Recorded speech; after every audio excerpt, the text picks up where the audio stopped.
The community wanted to do something big and something fast.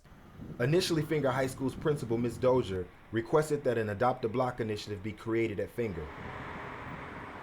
Her vision was for concerned citizens who were committed to keeping students safe to be organized and then assigned to man select street corners that the school identified as hotspots in the neighborhood where violence was most likely to erupt. Community members came out in droves to be trained by Chicago Alternative Policing Strategy, also known as CAPS. CAPS also distributed bright yellow and orange city vests to those who completed the training so that volunteers could be uniformed and easily identified by students and community members. Tiawanda Piper, who runs teen programs from Here's Life Inner City out of the Agape Community Center on 111th Street, recommended a program to be spearheaded by Carolyn Elaine, an acclaimed mosaicist and Fenger alum. After hearing about the tragedy in the community due to violence involving students from Fenger, Carolyn Elaine wanted to come back and make a difference. The name of this project is Restoring the Pieces, and the acronym PIECES is for, or it means, people inspired, encouraging community empowerment and strength.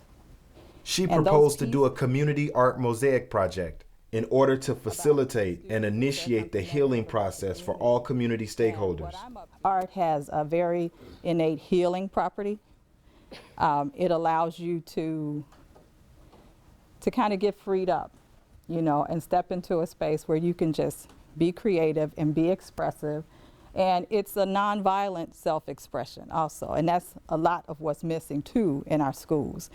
She was a Fenger alumni, and that she had this great idea to build a mural, and that she really wanted to take something that had happened that was the way Fenger was portrayed so negatively. She really wanted to take the project to the next level, or take this project to the next level in a really positive way for kids. In order for this initiative to be successful, it had to be student-led and adult-facilitated. The first step was to get buy-in from primarily three audiences. First and most importantly, the students, then the school's principal and staff, and finally the Office of School Turnaround. Because it's so grassroots, and it's a healing process, and I think just the power of being able to tell the story of just the strength of the students, the strength of the alums, the strength of the community with your voices and visually will be the only thing that will change people's minds. You'd be surprised. The initial student engagement was with two student groups at Fenger, Peers Reaching Other Students, known as PROS, and the Titan Action Committee. They bought into the idea right away, expressing a desire and a need to have their voices heard. Like, that's why I like this project with the mosaic, because like this is something that everybody can put their thought into, put their feeling into, and receive something different, but at the same time putting in the same effort as everybody else. So for everybody to come together for the same cause and come out with a great effect on everybody. And as I explained to the students, when I say restoring the pieces, I'm in no way saying that there's anything wrong with our young people. What's wrong is that we have not come back to the community, come back home to support our young people and to guide our young people. Adults were brought together for a meeting about the proposed project. The adults consisted of parents, local pastors, school administrators, community-based organization representatives, and representatives from the Office of School Turnaround. This not only is good to happen, it has to happen. It has to happen. But then we also need to go out and do some research. The 3-month project consisted of parents and student workshops. Guided by genealogist Tony Burrows, a core group of students journeyed back through documents and photographs to uncover their family legacy, the history of the school, and the history of the community. Students were encouraged to journal, create photo albums and scrapbooks, and audio tape interviews as a means of preserving and passing down their family history to future generations. I know that my last name, Thomas, comes from the Bible, and Marie, I think that's from the Bible too, but I really don't know, because it's just something that every female in my family got. Most kids live for today. and they don't understand there was a past. They don't understand that there's a future. They just live for today. So having them go into their past, finding out who their ancestors are, I think it gives them real value and meaning. Just blow it out. Cheryl Graves with the Community Justice for Youth Institute facilitated weekly peace circles, providing a safe space for dialogue about matters that students are dealing with and really care about. The students sat in circle and had an opportunity to express themselves and experience themselves as being heard. You know, a lot of our young people feel that no one hears them, that they really don't have a voice and what they have to say is not important. So that process really opened them up and gave them an opportunity to just talk about what had happened not only this past school year, but just what's happening in the community and in their lives in general. These circles were open to parents and extended family, faculty and volunteers. They ended with a shared meal, providing an opportunity for students to practice proper etiquette and social skills. All right, this is my version. Okay. Carolyn Elaine and Nina Smooth Kane created the artistic composition based on information and images gathered during the weekly sessions. The north wall of the cafeteria was chosen as the site for the mosaic because every student visits the cafeteria at least once a day. I was really hesitant about putting it in the cafeteria. I felt that all the kids pass through here, and also parents and visitors. And so after long conversations, I'm a very, I'm me. And so after long conversations and the logistics of it, right, and actually the implementation of putting it on this wall would not work, like the mural would not stick, I gave up. I said, okay, fine, we'll put it in the cafeteria. And actually it was a battle I'm really happy I lost with the kids. Oh yeah, here she is. Got my ID on here. That's Miss Elaine? Yeah. Oh. The fabrication process was open to the larger student body, alumni and community volunteers. Students across all grade levels participated. The school's art teachers spent time on the wall with students rotating their classes and select students into the cafeteria to work.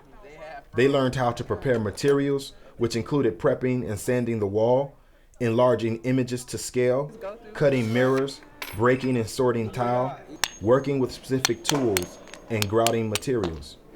Then we're gonna put something in between it anyway, so it really don't matter. I don't want to be messing up no, It's kind of hard to mess up broken pieces of tile. No, I mean, I don't want all that extra to be like right there. It's cool. okay. It's cool about it. Okay. When she told me about it, I'm like, let me see what you're going to do. Because I didn't think that the students actually had hands-on. I thought that it would be, teachers and instructors here to actually do it. She said, no, we're doing it, ourselves. The grand finale consisted of a community weekend event. Adrian Hawk, class of 78, was instrumental in reaching out to other Fenger alumni and enrolling them to work with students to grout the mural. Dennis Alexander, class of 80, engaged the Cook County Juvenile Justice Department in partnering with the project by supporting the Peace Rally, which served as the culminating event. It's definitely been a healing process, not only the physical aspect of it, but the preparing for it and the peace circles. I have been able to speak to many of the students who have taken part of the process, and you can tell that this has been what they needed. This has been what they've been waiting for, to give some closure to all of the negativity that's occurred over the last year. Over 200 people were in attendance for the Peace Rally, and peace circles were held simultaneously all over the school. The value of this collaborative effort has brought a renewed sense of time and place into the community as they work through the healing and reconciliation of the loss of their fellow classmates to violence.